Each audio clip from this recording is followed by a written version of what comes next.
Los cristianos no votan por impíos, sucios, corruptos. Los cristianos no votan por el comunismo, por el ateísmo. Los cristianos votan por personas que de alguna manera tengan el temor de Dios. Tenemos concejales, tenemos candidatos, tenemos a nuestro amigo Miguel. ¿Dónde está? Miguel Uribe, Dios lo bendiga. Nunca vendrán una ultraizquierda entrando aquí a pedir oración. ¿Y cómo hay que votar? ¿Cómo hay que votar? ¿Al Senado cómo? ¿Y a la Cámara? Amén. En esta palabra, se dice claramente que aquí está el camino, la verdad y la vida. Todos los sistemas que se requieren en un país están todos enmarcados en la palabra de Dios.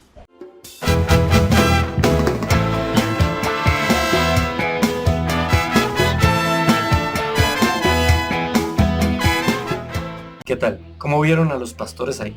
Todos metidos en política, todos metidos en el cuento, opinando, lanzándose a candidaturas, lanzándose al Senado, predicando desde sus púlpitos a favor de unos y en contra de otros, manipulando la escritura para justificar que voten por unos y no voten por los otros, haciendo eisegesis, acomodando la Biblia a lo que ellos quieren y a su conveniencia política. Ellos no saben que es plan de la última profecía, que tienen que apoyar el socialismo para hacerse parte de la bestia. Sí, señores, Colombia, al igual que muchos países, vive la polarización política. Y la pregunta es, ¿qué debemos hacer los verdaderos cristianos? ¿Qué debemos hacer los seguidores de Jesucristo y que nos aferramos solamente a lo que la Escritura dice y no vamos más allá de lo que la Escritura dice? ¿Podemos participar políticamente? Y es que es una pregunta bien difícil porque muchos de estos personajillos, estos pastores, se meten en cuestiones políticas sin tener ni idea. Yo soy licenciado en Ciencias Sociales y Políticas. He trabajado durante más de 17 años dictando clases de ciencias políticas. Y a veces tengo que escuchar a algunos decir unas barbaridades. Hablar unas cosas que nada tienen que ver ni con la política ni con la Biblia desde los púlpitos. Apoyar el comunismo, el socialismo en los últimos tiempos es apoyar a la bestia que se va a levantar. Y la Biblia dice que todos los que apoyaron a la bestia o fueron marcados no tendrán parte en el reino de los cielos. Algunos en contra de unos. Levántese. Esta no es tu nación, Iván Duque. No te metas con los graneros de mis hijos, te dice el Señor. Yo tengo el poder, Iván Duque, de cortarte de la tierra. Y otros en contra de otros. Y muchas iglesias, una iglesia del norte de un supuesto pastor muy reconocido, apoyando el socialismo. Le dije, usted podrá ser pastor muy reconocido, pero usted es más bestia que una mula. No hay cristiano, no puede haber cristiano que apoye el comunismo, no puede. O sea, es como yo decir que soy cristiano, pero me gusta el diablo. Y generalmente es a meter terrorismo espiritual, a meterles miedo, a no voten por este porque es del diablo, pero este sí es de Dios, sin entender que quede el que quede, el poder sigue estando en manos del Señor. Daniel capítulo 2, verso 21. Él muda los tiempos y las edades, quita reyes y pone reyes, da la sabiduría a los sabios y la ciencia a los entendidos. Él es el que pone a los reyes y el que los quita, aun cuando los reyes sean malos, aun cuando sean perversos. Todos terminan, queriéndolo o no, cumpliendo parte del plan de Dios, porque toda la final nos lleva a Él. Él permite incluso que lleguen malos dirigentes. Romanos capítulo 13, verso 1. Sométase toda persona a las autoridades superiores, porque no hay autoridad sino de parte de Dios, y las que hay por Dios han sido establecidas. Todas. ¿Se da cuenta que no le estoy mintiendo? Todas. Es que Dios no sería todopoderoso si las autoridades, buenas o malas, no fueron colocadas por voluntad divina. Daniel capítulo 4, versículo 17. Las sentencias por decreto de los vigilantes y por dicho de los santos la resolución, para que conozcan los vivientes que el Altísimo gobierna el reino de los hombres y que a quien él quiere lo da y constituye sobre él al más bajo de los hombres. Él gobierna los reinos de los hombres, lo dice ahí literalmente. Entonces, lo primero que tenemos que entender para entender cuál debe ser la posición política real de un cristiano es que el que gobierna sí o sí siempre es Dios. Es que sí o sí siempre se hace la voluntad de Dios. Es que más allá de nuestra voluntad y decisión política está la voluntad y decisión divina.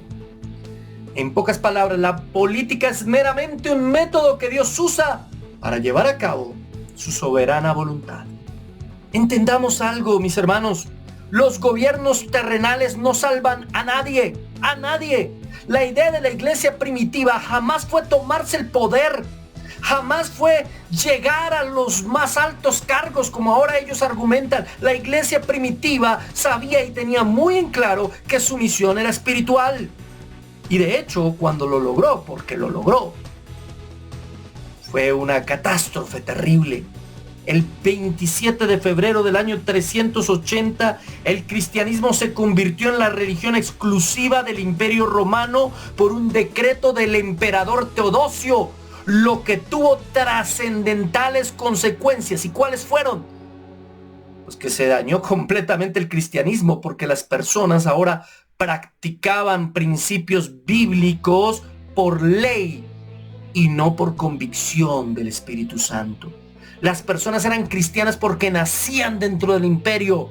Se impuso la dictadura de la religión y fue peor que lo que había antes. Porque cuando no estaba el cristianismo ni permitido ni oficializado, el cristianismo creció mucho más. Y creció de manera mucho más pura y santa. Porque la persecución obliga a eso, mis hermanos queridos. ¿Y si queda un presidente que persiga a los cristianos, nos ponemos a llorar? No, será voluntad de Dios. Necesitaremos que nos persigan. Ay, ¿cómo va a decir eso? Hombre, ¿es que acaso no ha sido la voluntad de Dios todas las persecuciones que han habido durante toda la historia hacia los cristianos? ¿Que acaso no fue en el momento de mayor persecución que se vivió al mismo tiempo el momento de mayor santidad y fidelidad a Dios en la historia del cristianismo? No puede ser para nosotros un pretexto eso. Ahora, ¿eso quiere decir que no votemos? ¿Que dejemos que pase lo que pase? Hay que tener en claro algo. Mateo capítulo 22, verso 21. Y le dijeron, de César. Y les dijo, dad pues a César lo que es de César y a Dios lo que es de Dios. Hay que separar iglesia y Estado. Los reformadores lucharon por eso, los anabaptistas especialmente, por separar iglesia y Estado.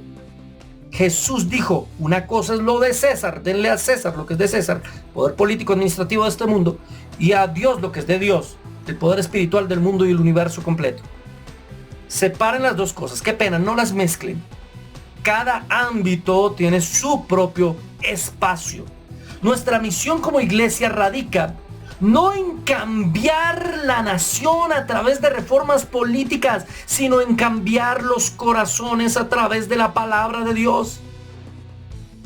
Y el mayor ejemplo de esto, de participación política concreta, pues obviamente también es nuestro Señor Jesucristo. Él fue el mejor ejemplo de participación política. ¿Jesús hizo política? No en el sentido tradicional, pero fue un ente político en su círculo. Es decir, Jesús hizo política sin hacer alianza alguna con el poder. Él no salió con nadie. Con nadie.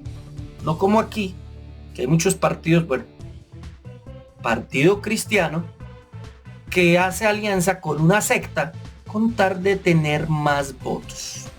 Y no les funcionó, porque a comparación de la votación de la última vez, tuvieron más de 300,000 votos menos. Jesús no se unió, en segundo lugar, con ningún grupo político de su época, ni celotes, ni herodianos, ni saduceos, no, con ninguno. Él no iba a hacer alianzas con este mundo, porque su reino no era de este mundo. Y tercero, Jesús integró diferentes posturas políticas dentro de sus apóstoles. Simón era un cananista, un celote, un revolucionario. Él quería la liberación del imperio romano, en contra del imperialismo romano. Pero también tenía a Mateo, Leví, el publicano, un hombre que servía al imperio romano y que estaba de acuerdo con el emperador. Ellos generalmente eran acusados porque eran unos, entre comillas, regalados al imperio romano. Y los dos eran discípulos. Porque Jesús no era de derecha ni de izquierda, sino de arriba. Así pues, mis hermanos queridos, los cristianos no somos apolíticos. Porque es que la política no es solamente ese espacio del poder en el Estado, sino es la acción del poder en cualquier relación social. Cuando usted obedece a sus jefes, o cuando usted obedece a sus padres o a sus profesores, eso es una acción política. Cuando usted tiene a su cargo un grupo de personas sobre los cuales usted dirige y tiene liderazgo, ahí hay una acción política. Cuando usted es pastor o líder de una congregación, en una forma, ahí hay una acción política. Entonces, los cristianos no somos apolíticos. La única forma de participar en política no es en el Estado o en un partido político tradicional. Sin embargo, tampoco está mal que los cristianos, como ciudadanos, participen en los procesos políticos. Pero para esto hay que tener en cuenta varias cosas. Número 1, los cristianos debemos ser el ente moral del Estado. Debemos ser capaces de llamar la atención moral de las malas decisiones del Estado. Y eso solo podemos hacerlo si no tenemos un vínculo directo con este. Esa es la responsabilidad de la iglesia como iglesia. Ser la conciencia del Estado. Y lo podemos ver en la Escritura. Elías entendió que tenía que condenar la infame política religiosa de Acab y Jezabel en 1 Reyes 18-19. Micaías se opuso a la errada política militar también de Acab en 1 Reyes 22. Y Juan el Bautista reprendió la incestuosa relación de Herodes, tetrarca, con la mujer de su hermano. Ellos tuvieron en estas circunstancias una participación política, pero fueron voz de la conciencia.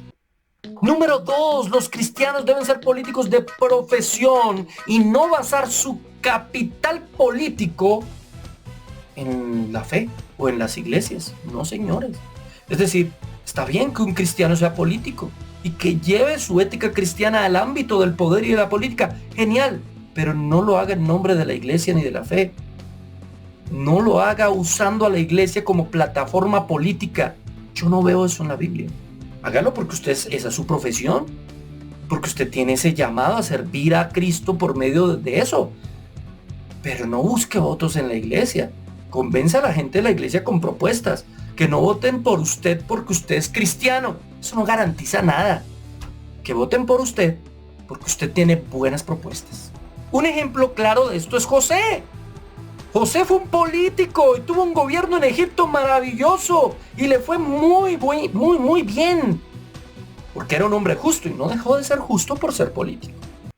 Tercero, un verdadero político en el cristianismo se va a enfrentar a pruebas, porque su fe es contraria a la naturaleza humana y corrupta que generalmente se manifiesta en este ámbito político. El ejemplo claro de esto es Daniel, quien fue capaz de no renunciar a sus principios solo por acomodarse a los llamados políticos. Qué triste es ver, por lo menos en mi país, políticos que se someten a cosas que son antibíblicas. Por ejemplo, el Señor nos mandó a cuidar la naturaleza. Nuestra responsabilidad ante Él es de ser cuidadosos con el ambiente porque tenemos mayordomía sobre este planeta y sin embargo muchos políticos aquí en Colombia, cristianos, votaron a favor del fracking, por ejemplo. Y cuarto, una responsabilidad política del cristiano es participar. Y participar democráticamente.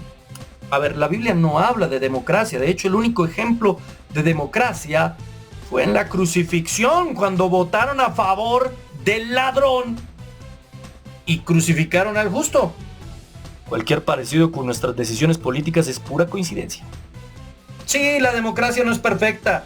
Estas personas se dejaron manipular de los líderes religiosos para votar a favor del ladrón. Cualquier parecido con lo que pasa hoy es pura coincidencia.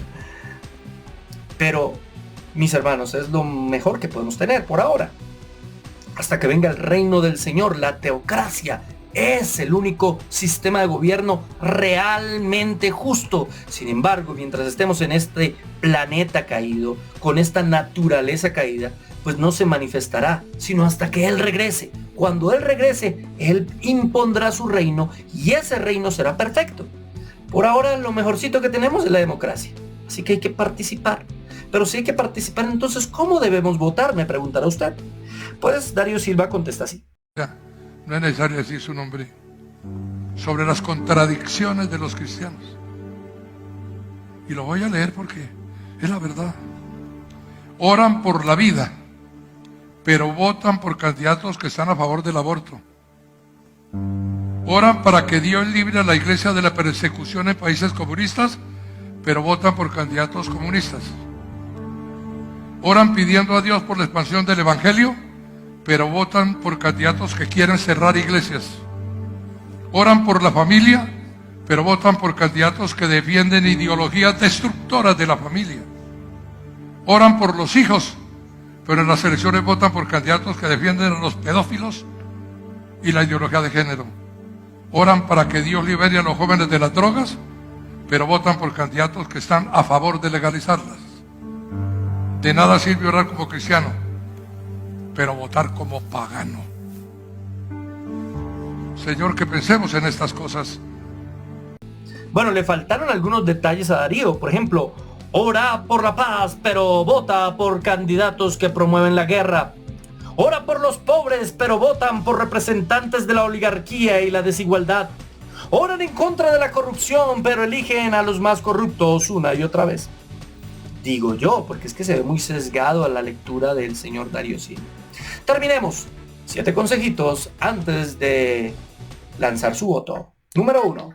Un cristiano tiene en cuenta la ética del candidato antes de votar. Recuerde, aun cuando este no necesariamente sea cristiano, para nosotros es muy importante quién es la persona. Número 2. El cristiano vota por propuestas, no solamente por carita. Conoce las propuestas de sus candidatos que sean realizables, beneficiosas para la mayoría y que demuestren amor y compasión por los más necesitados de la sociedad. Número 3. Un cristiano no vende su voto por un plato de lentejas, ni un tamal en su defecto. Número 4. El cristiano antes de votar tiene en cuenta todos los principios bíblicos, no solamente los más populares como la agenda LGTBIQ y todo eso, sino también por la lucha en contra de la pobreza y ayudar a los más necesitados de la nación, además de la equidad social. Todos esos también son principios bíblicos, así que hay que tenerlos en cuenta antes de votar. Un cristiano vota siempre procurando la paz. Número 5. Cristiano no coma cuento a todos los medios de comunicación. La mayoría responden a intereses políticos particulares, aquellos que invierten dinero para poner presidentes arriba. Número 6. El cristiano ora antes de votar, le pide dirección al Espíritu Santo, le pide guianza al Señor. Número 7. El cristiano no vota por lo que el pastor le dijo, sino conforme a su conciencia en su relación con Cristo. Y si no encuentra un candidato que sea digno de su voto, pues vota en blanco.